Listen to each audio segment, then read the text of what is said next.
ನಮಸ್ತೆ ಮಕ್ಕಳೇ, ನನ್ನ ಚಾನಲ್ಗೆ ಸ್ವಾಗತ. ಇವತ್ತಿನ ವಿಡಿಯೋದಲ್ಲಿ 5ನೇ ತರಗತಿಯ ಪೂರಕ ಪಾಠ 1 ಪ್ರಾಮಾಣಿಕತೆ ಗದ್ಯ ಭಾಗ. ಬನ್ನಿ ಇವತ್ತಿನ ವಿಡಿಯೋ ಶುರು ಮಾಡೋಣ.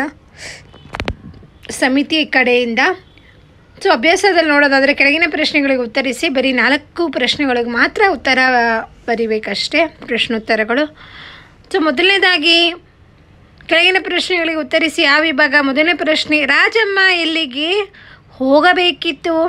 ರಾಜಮ್ಮ ಹೊಳೆಪುರಕ್ಕೆ ಹೋಗಬೇಕಿತ್ತು. ಎರಡನೇ ಪ್ರಶ್ನೆ, ರಾಜಮ್ಮ ಬಸ್ಸಿನಲ್ಲಿ ಕುಳಿತು ಏನೆಂದು ಯೋಚಿಸತೊಡಗಿದಳು, ಏಕೆ? ರಾಜಮ್ಮ ಅರಸೀಪುರದವರೆಗೂ ಟಿಕೆಟ್ ಪಡೆದು ಮುಂದಿನ ದಾರಿಯನ್ನು ನಡೆದುಕೊಂಡು ಹೋಗುವ ಯೋಚನೆ ಮಾಡಿದಳು, ಏಕೆಂದರೆ ರಾಜಮ್ಮನ ಹತ್ತಿರ ಸಾಕಷ್ಟು ಹಣವಿರಲಿಲ್ಲ.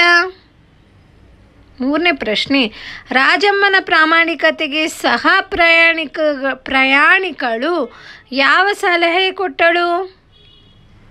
ರಾಜಮ್ಮನ ಪ್ರಾಮಾಣಿಕತೆಗೆ ಸಹ ಪ್ರಯಾಣಿಕಳು ಸುಮ್ಮನೆ ನಿದ್ದೆ ಬಂದವರಂತೆ ಮಲಗಿಬಿಡಿ, ಹೊಳೆಪುರ ಬಂದಾಗ ಇಳಿದು ಹೋಗಿಬಿಡಿ ಎಂದು ಸಲಹೆ ಕೊಟ್ಟಳು. 4ನೇ ಪ್ರಶ್ನೆ ನೋಡೋಣ. ಕೊನೆಯದಾಗಿ, ಅಂಧವರಿಗೆ ಇನ್ನಾದರೂ ಬುದ್ಧಿ ಬರಲಿ ಎಂದು ರಾಜಮ್ಮ ಏಕೆ ಪ್ರಾರ್ಥಿಸಿದಳು? ಸಹ ಪ್ರಯಾಣಿಕಳು ರಾಜಮ್ಮನಿಗೆ ಸುಮ್ಮನೆ ನಿದ್ದೆ ಬಂದವರಂತೆ ಮಲಗಿಬಿಡಿ ಎಂದಾಗ ಸಹ ಪ್ರಯಾಣಿಕಳ ಅಪ್ರಾಮಾಣಿಕತೆ ನೋಡಿ ರಾಜಮ್ಮ ಅಂಥವರಿಗೆ ಇನ್ನಾದರೂ ಬುದ್ಧಿ ಬರಲಿ ಎಂದು ಪ್ರಾರ್ಥಿಸಿದಳು. ಇಲ್ಲಿಗೆ ಪ್ರಶ್ನೋತ್ತರಗಳು ಕೂಡ ಮುಗೀತು.